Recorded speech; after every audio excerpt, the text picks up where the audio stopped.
One of the worst things you can hear after a car accident is that everything looks fine. Now look, that's a lot better than hearing that everything in your spine is broken, but it gives the false impression that there's nothing wrong. You're sitting in the ER, your neck is throbbing, your head is pounding, and then the doctor comes out and hands you discharge papers that says everything is normal. You can go home, here are some muscle relaxers, everything's gonna work out fine. But here's the objective truth.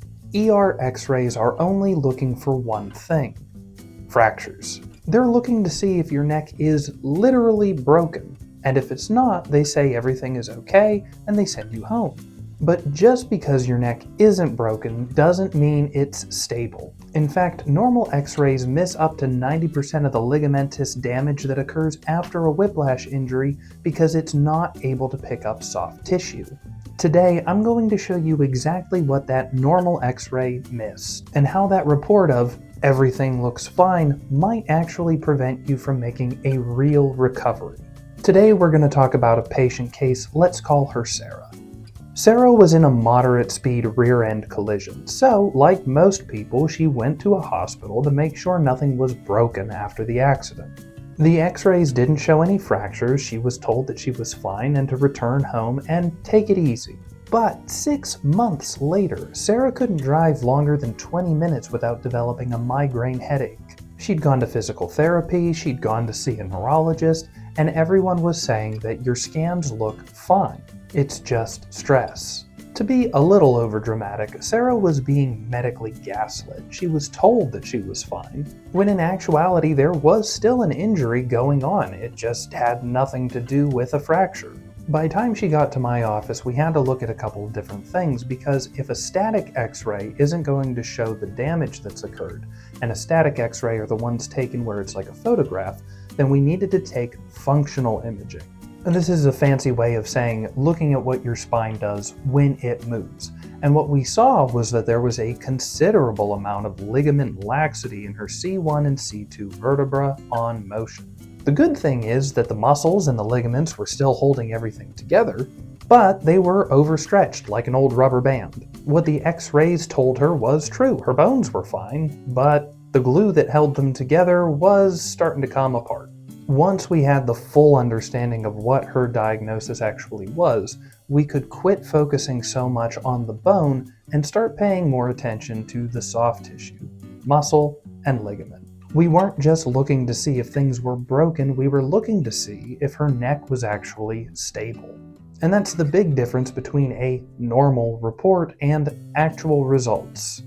To put this in perspective for you guys, imagine a photograph of a car. That is what our traditional X-rays are like. It gives you an idea of what's going on, but it doesn't tell you the full story of what happens when that car actually moves. When you're looking at the photograph and everything's still, it looks fine. It has all 4 doors, the rear view mirror is still attached, the wheels look like they're all inflated. But when you start to play the film, which is what a functional image will do, you start to see that the tires wobble or that the steering column is crooked. This just goes to show that some dysfunctions can only really be understood when we see something in motion. When we consider your head and that it weighs about as much as a bowling ball, it whips forward and back at an incredible speed during a whiplash injury, even if you're not driving that fast during the collision. Even if your bones are strong, this is still going to put a lot of stress on the ligaments, the leather belts that hold your neck together. Specifically, we'd be looking at the longitudinal, the transverse, and the alar ligaments that are going to take a brunt of that force. And here's the kicker that's always frustrated me since school, is that ligaments do not show up on X-ray. They are soft tissue. You're never going to see them on X-ray, but insurance uses that as the gold standard to determine whether or not you have an injury.